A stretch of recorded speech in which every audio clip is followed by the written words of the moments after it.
Hey, how y'all doing today? I'm here to show you something that I've learned in my search to be a better guitar player, jazz guitar player, and enjoy the music more fully.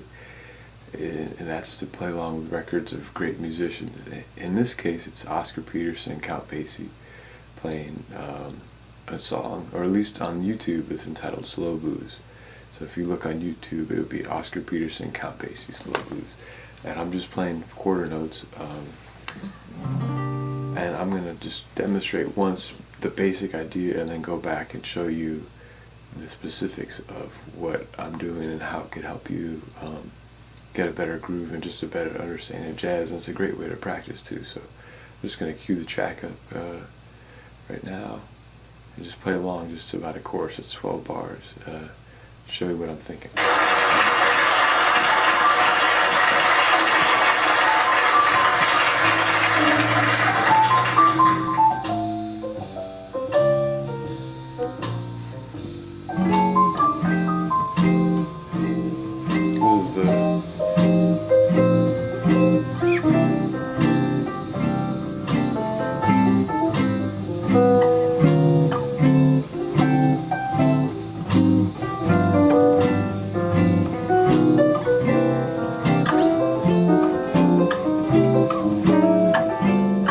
This is the top.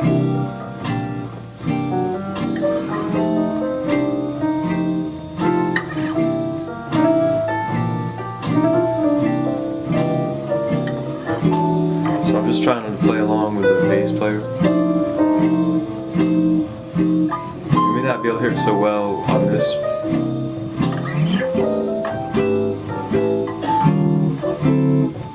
If you're not used to jazz, one of the biggest things about blues is the last 4 bars.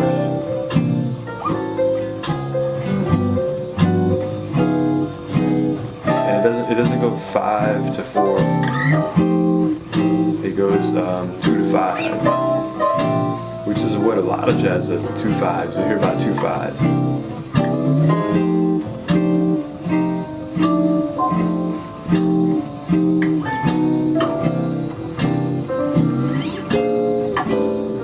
Those chromatic things always sound good, where you sort of go as half step down on the 4.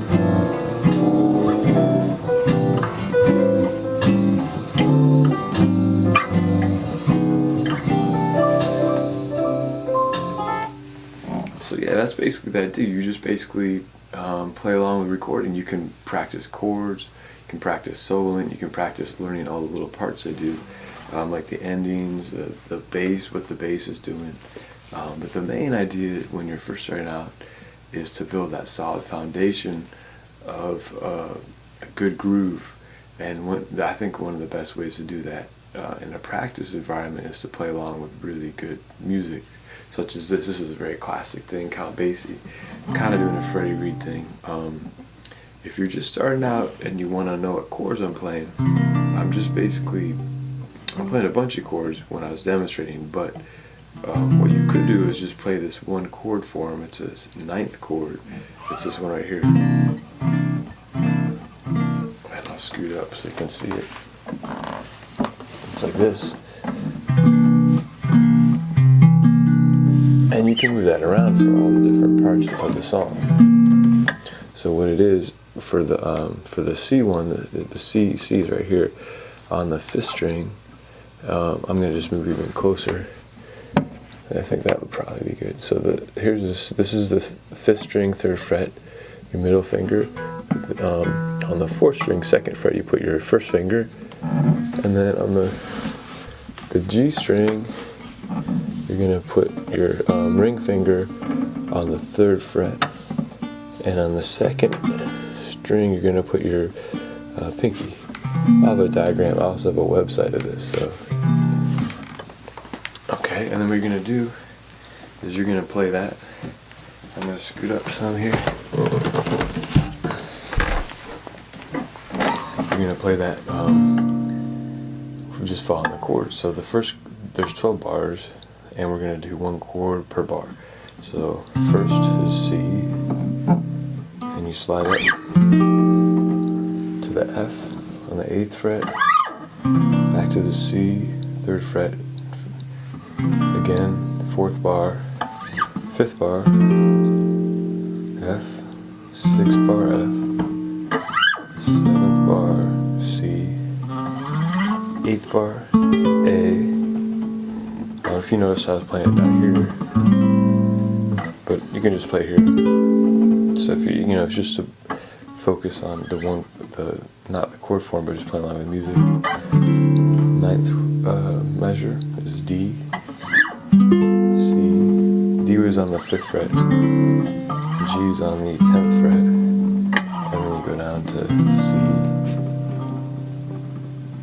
and that's the second to last bar, and then up to G to turn around.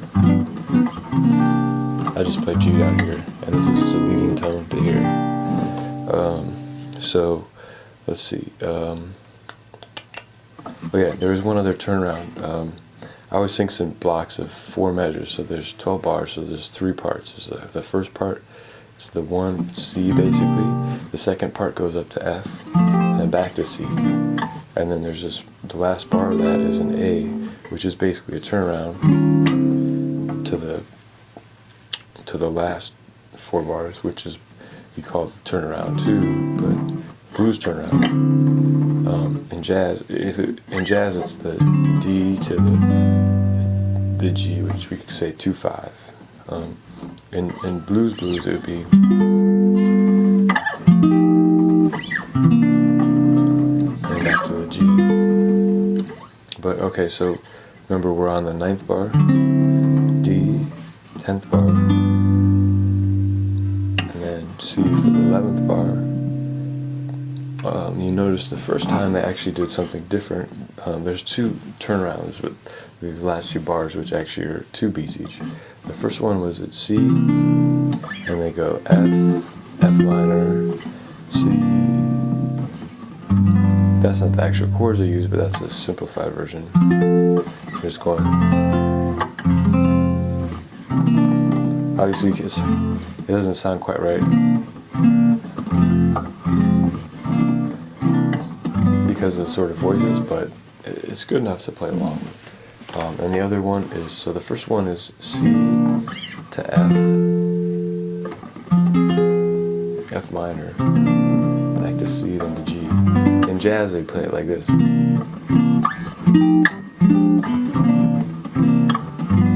Which was C, F, 9, like an F minor 6, but you don't have to really know that now. Back to C, back to G. The other turnaround, this is the last 2 bars again, is C, A, D, G, and there's the top. So another way which you could play that if you're playing just one string is 3rd fret, C, 12th fret, A, 5th fret, D, 10th fret, G. Okay. And even more important than that is what you're doing with your right hand. I think a lot of people, when they come into jazz, they're thinking more about their left hand and all the fancy chords and harmonies and stuff. But I would advise thinking more about your right hand. It's something I've taken a long time to learn myself, but in doing so, you establish a stronger rhythmic foundation, which may not be a big deal at first, because if you're not playing the chords, you may say, what does it matter if I'm playing in time? If the chords are all over the place, I can't play the chord.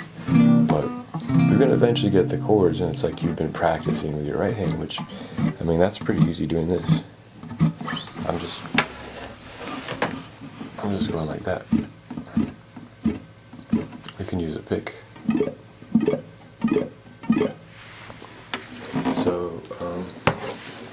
So I'll take this time now. I advise you to try it yourself. You don't even have to use the chord. You can just go like this with a record.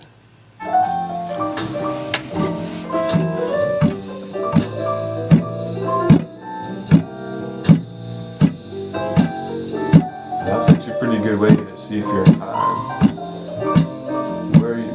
Where's the middle of your beat? Is it with a...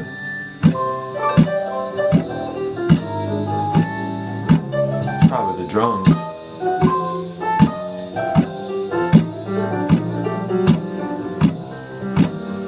sort of be in between the drums and the bass somewhere, so it just fits all, makes it sound big.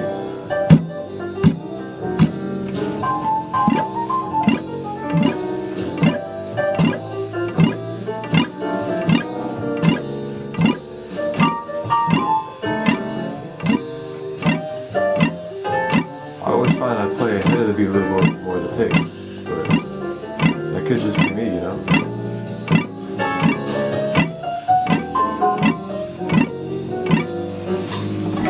So the first thing is, so you're playing the chords. So that was the F turnaround, F to F minor turn. Here's the top. Second chord, F. Third chord, C. Fourth chord, C. Fifth bar.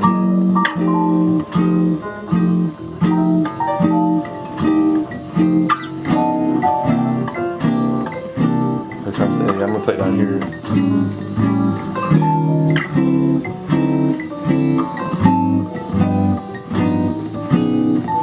That was the D, G,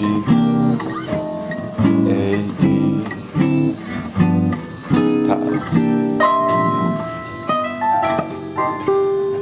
So now you can practice soloing along.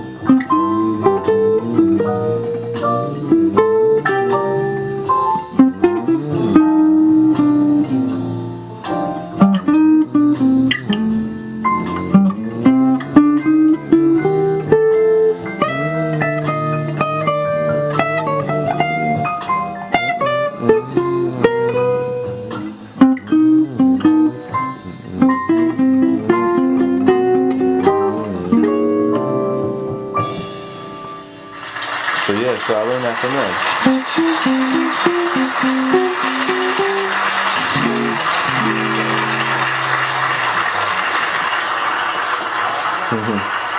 Count Basie and Oscar Peterson, two of the greats. Yeah, how are you gonna find any better teachers? So yeah, so try and pick up what they're doing. All the cool little licks are playing. This is Oscar Peterson, who usually plays like super fast. He's playing very thoughtfully. Count Basie's there, man. He's I mean, Oscar Peterson is probably a generation or two, you know, younger than Count Basie. So Count Basie is, you know, Count Basie, man. So anyways, the style is great for that. Obviously, if you're playing Wayne Shorter or something, you're not going to. But if you're starting out, probably, you know, you want to start with the blues, some other styles of music to start. So help us helps. I have a website with written information, and I'll have the link to this, you know, this slow blues, Oscar Peterson and Count Basie. And yeah, enjoy playing and just keep that groove going, and just relax into the feel, and it'll all come along in good time. So, all right, thanks a lot. Peace.